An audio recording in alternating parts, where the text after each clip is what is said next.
My best friend always projects her insecurities onto me. Should I break up with her? My best friend and I have known each other for exactly 2 years. We met in college and hit it off right away. We're both Latinas and we come from really big families. I have 2 other sisters and we get along really well. We always hype each other up and have each other's backs. A few months after I started my friendship with my best friend, let's call her Lucia. Lucia started showing some really toxic qualities. Sometimes I think I'm just reading too much into it or overreacting. So you let me know. First of all, she would start talking bad about my sisters in front of me. She would make comments like, wow, your sister's gained weight, or wow, your sister has cellulite. When she first did this, I would just defend my sisters, but then I realized that that just made her want to keep talking more trash. So if she ever said anything about my sisters, I wouldn't say anything. At the time our friendship started, I had a really big crush on this guy. He and I went to the same gym and I never had the courage to speak to him, not until my sister convinced me to. I finally spoke to him at the gym and we actually hit it off. We would work out together every now and then and he finally asked me out on a date. The day of our date, my best friend came over to my house, and while I was getting ready, she started saying really weird things. At first she told me that I should wash my hair because it looked oily. I told her my hair was freshly washed. When I looked at myself in the mirror, I could see her reflection and she just rolled her eyes at me. This is when things started clicking. Part 2 is up.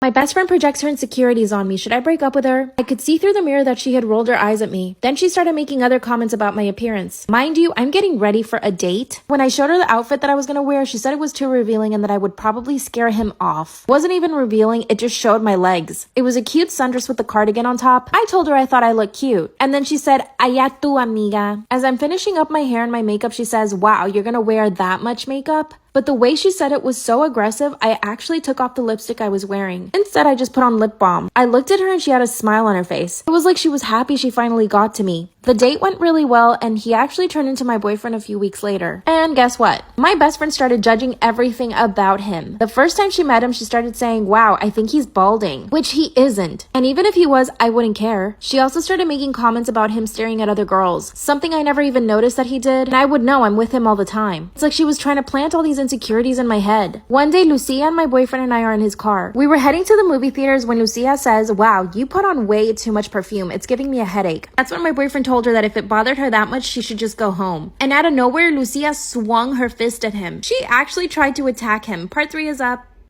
My best friend always projects her insecurities on me. Should I break up with her? That's when she started swinging at my boyfriend. Luckily, I yelled at her and she stopped. It's like she was upset at me for yelling at her for trying to hit my boyfriend. That's when my boyfriend kicked her out of the car and I asked him to calm down. I got out of the car with Lucia and asked her to calm down. That's when she told me that I needed to break up with him and that he was clearly abusive. I told her he was just defending me. Then she said, "He doesn't need to defend you. I'm only saying this because I care about you." Then she called herself an Uber and left. My boyfriend and I went to the movie theaters and we had a really nice night. Here's some more examples of her projecting on me. While we were getting ready for a friend's birthday party, she started pointing out some stuff on my body. She said, "Your elbows are really dark. You need to fix that." Another time I decided to get some highlights and she said they looked horrible on me. She said I looked like a JLo wannabe. Luckily, I didn't care and I just kept the highlights. Mind you, 2 months later, she got the exact same highlights. Now, I know that she cares about me because she does have my back. She'll help me with anything I need, honestly. And I wonder if I'm overreacting, but I don't think so. I just don't know how to tell her that she's toxic. She makes me feel bad. What should I do?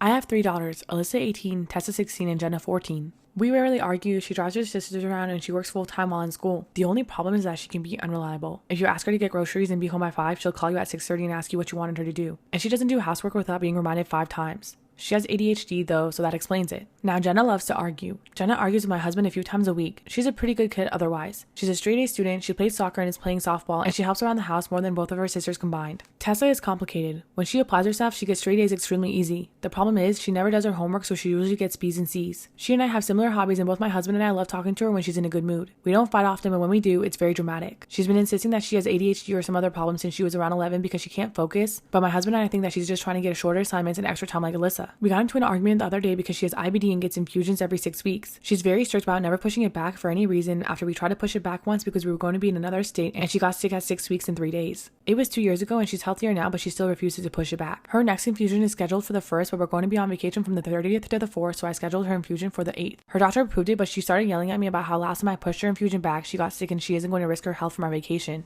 It became a very long and drawn out argument. When I picked her up from school, she put her headphones on so that she wouldn't have to talk to me, and then she locked herself in her room. She borrowed my laptop, so I looked in her backpack to see if she still had it. While I was looking, I saw passes from the school therapist. Tessa knows I don't want her talking to those therapists because people will find any reason to call CPS. Tessa admitted that she'd been seeing the therapist once a week for 2 years. She wouldn't look up at me from her coloring book and started crying and asked me to give it back because her therapist gave it to her for when she was having a bad day. I ended up shredding it, and she hasn't left her room except for school and hasn't spoken since, so I wanted to know if I was the asshole. So, am I the asshole for shredding my daughter's coloring book?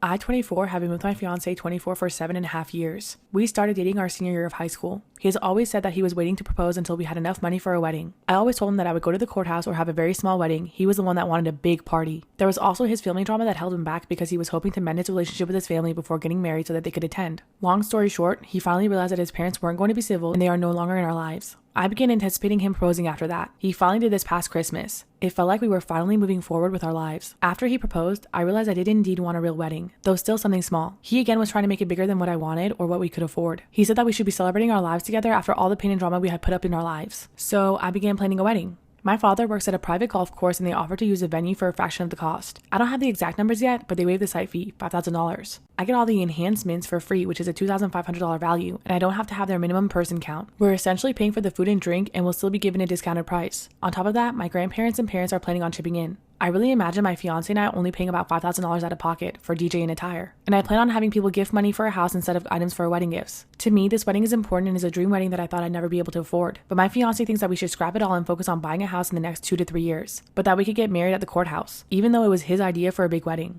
And maybe have a wedding after we buy a house. So to me, this means that I won't have a wedding for another 5-ish years, and who knows if my dad will still be at this job or have this amazing offer. Am I being unreasonable for wanting this wedding? Am I wrong for telling my son I was disappointed after he and his wife lied about my grandson's birth date? My son, 23, and his wife just had a baby boy. Everyone is overjoyed and excited, but there have been some issues that have risen recently. When my daughter-in-law was pregnant, I suggested that I host a welcoming party for my grandson right after she got discharged from the hospital. I made arrangements and even emptied a room for them to stay, but for some reason she was against it and said she'd rather spend the first few weeks at home with her newborn. Not only that, but she said no to the welcoming party.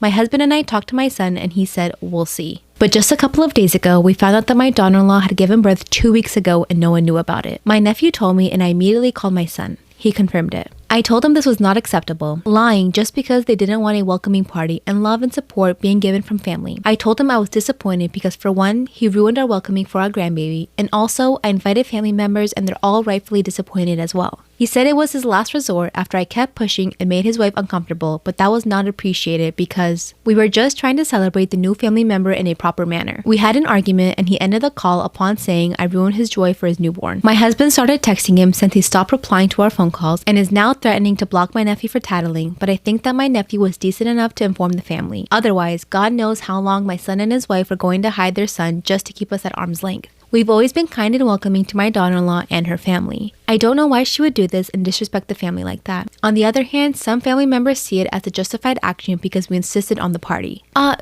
don't know if you know this, man, but we are in the middle of a panoramic, and so I understand not wanting to expose your kids to people who you don't know where they've been when kids have such a compromised immune system. Am I the asshole for making my parents live without electricity for a week? I, 26 female, was always into sports, science, and other things my parents thought were too strenuous for a young girl. I took coding in school and went on to the computer science in university. My parents were disapproving because they thought being a teacher would be a better career path for a girl. They also thought it'd be hard for me to find a husband because men would hate that I had male coworkers. I wanted to be child-free and travel, and they wanted me to marry, have kids, and quit my job to be a housewife. This caused us to break contact for a few years, but we recently started communicating again. Recently, my parents were having issues with electricity, and I said I would take a look. Am I the asshole for making my parents live without electricity for a week? I drove 3 hours, and the first thing my dad said to me was, "Couldn't you dress nicer?" I'm in jeans, a green jacket with my hair in a bun because I'm literally going to be doing work. I was pissed but let it go because he's always been critical of my clothing, my weight as a size 4, and other things he doesn't think are feminine enough. Their house is from 1940, so the wiring is old and definitely not up to code. I start Googling and my mom complains I'm playing on the computer when I should be helping them. I said I was, and she smugly said I shouldn't have gone into engineering if I didn't know how to do the work. I walked out, and when they asked why, I said I'm just a weak little girl who can't possibly help. Am I the asshole for firing the babysitter for being a bad influence? My wife and I hired a babysitter, Adeline, 18, for our kids a few months ago. She's great with them and is the only babysitter that can handle so many young kids, being 2 female, 4 female, 5 male, and 7 female. A couple problems are that she's constantly late.